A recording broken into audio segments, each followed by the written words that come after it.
LPG cylinder सस्ता, car खरीदना हुआ महंगा। आज से देश में लागू होंगे ये 6 बड़े बदलाव। नए साल 2025 की शुरुआत हो चुकी है और साल के पहले दिन यानी 1 जनवरी 2025 से देश में कई बड़े बदलाव भी लागू हो गए हैं। एक ओर जहां ऑयल मार्केटिंग कंपनी ने 19 किलोग्राम वाले एलपीजी सिलेंडर के दाम में कटौती किया है, तो अब एपीओ भी पेंशन को बड़ी राहत देने जा रहा है, जिसके बाद वे किसी भी बैंक से अपनी पेंशन निकाल सकेंगे। आइए जानते हैं आज से देश में लागू हुए ऐसे ही 6 बड़े बदलाव के बारे में।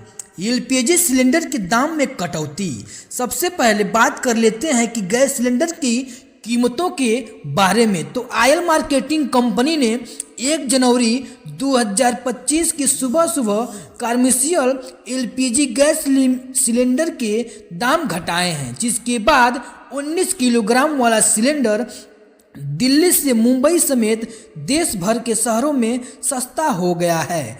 ताज़ा बदलाव के बाद राजधानी दिल्ली में आज से ये सिलेंडर 1818 रुपये से घटकर 1804 रुपये, कोलकाता में 19 से 27 रुपये से घटकर 1911 रुपये, मुंबई में 19 से 71 रुपये से कम होकर 19 से 56 रुपये, चेन्नई में ये 1980 रुपये से घटकर 1966 रुपये का हो गया है। हालांकि 14 किलोग्राम वाले घरेलू रसोई गैस सिलेंडर की कीमतों में कोई बदलाव नहीं किया गया है। हवाई सफ़र हो सकता है सस्ता। 1 जनवरी 2025 से जहां 19 केजी वाले एलपीजी सिलेंडर की कीमतों में कमी की गई है, तो वहीं दूसरी ओर हवाई यात्रा करने वाले के लिए भी साल 2025 का पहला दिन खुशखबरी लेकर आया है, क्योंकि आने वाले समय में उनका हवाई सफ़र सस्ता हो सकता है। इसकी वजह से ये है कि 1 जनवरी से हवाई अड्डा ईंधन यानी एयर टरबाइन फ्यूल एटीएफ के दाम में कटौती की गई है। तमाम शहरों में इसके दाम के बदलाव पर नज़र डालते रहते हैं तो इनके हवाई जहाज में दाम सस्ता होने की वजह बड़े ही कारनामों की खुशखबरी लेकर आया है, क्योंकि आने वाले समय में उनका हवाई जहाज का सफ़र सस्ता हो सकता है। किसी भी बैंक से पेंशन निकासी। 1 जनवरी 2025 का दिन पेंशनर्स के लिए खास है। दरअसल कर्मचारी भविष्य निधि संगठन यानी द्वारा पेंशनर्स के लिए नया नियम लागू किया जा रहा है, जिसके बाद अब पेंशन अपनी पेंशनर राशि देश के किसी भी बैंक से निकाल सकेंगे और इसके लिए उन्हें किसी अतिरिक्त वेरिफिकेशन की ज़रूरत नहीं होगी। सरकार की ओर से बीते 4 सितंबर 2024 को कर्मचारी पेंशन योजना 1995 के लिए केंद्रीकृत पेमेंट पेंशन सिस्टम को मंजूरी दी गई थी। यूपीआई की लिमिट बढ़ी। 1 तारीख से लागू होने जा रहा है अगला बदलाव। यूपीआई पेमेंट से संबंधित।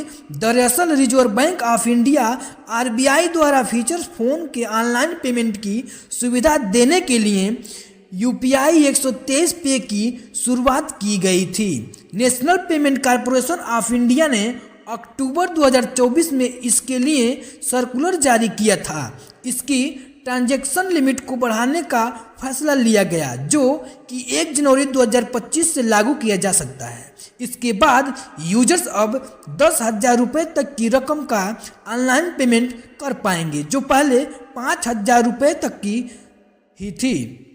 किसानों को मिलेगा ज़्यादा लोन।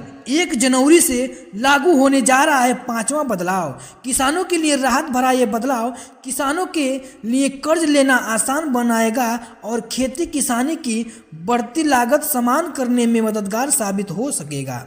जी हाँ, साल के पहले दिन से भारतीय रिजर्व बैंक आरबीआई द्वारा किसानों को बिना गारंटी 2 लाख रुपए तक का लोन मिलेगा। बीते दिन केंद्रीय बैंक ने किसानों के लिए बिना गारंटी लोन की लिमिट में इजाफा करने का ऐलान किया था, जिसके बाद जिसके चलते अब उन्हें 1.6 लाख रुपए नहीं बल्कि 2 लाख रुपए तक का लोन मिल पाएगा। कार खरीदना हो गया महंगा। 1 जनवरी 2025 से जहां कई राहतें भरे बदलाव हुए हैं, तो जेब पर बोझ बढ़ने वाला बदलाव भी लिस्ट में शामिल है। अगर आप नए साल में कार खरीदना या प्लान कर रहे हैं तो फिर आपको यह ज़्यादा पैसे खर्च करने की ज़रूरत होगी। दरअसल कई कंपनियों में कार खरीदने पहली तारीख से महंगा हो गया है। Maruti Suzuki, Tata Motors, Hyundai और टोयोटा समेत तमाम कंपनियों ने अपनी गाड़ियों की कीमत 2 से 4% तक बढ़ोतरी तक का ऐलान कर दिया था, जो 1 जनवरी से लागू होगा। इसमें छोटी हैचबैक से लेकर लग्जरी कारें तक शामिल है।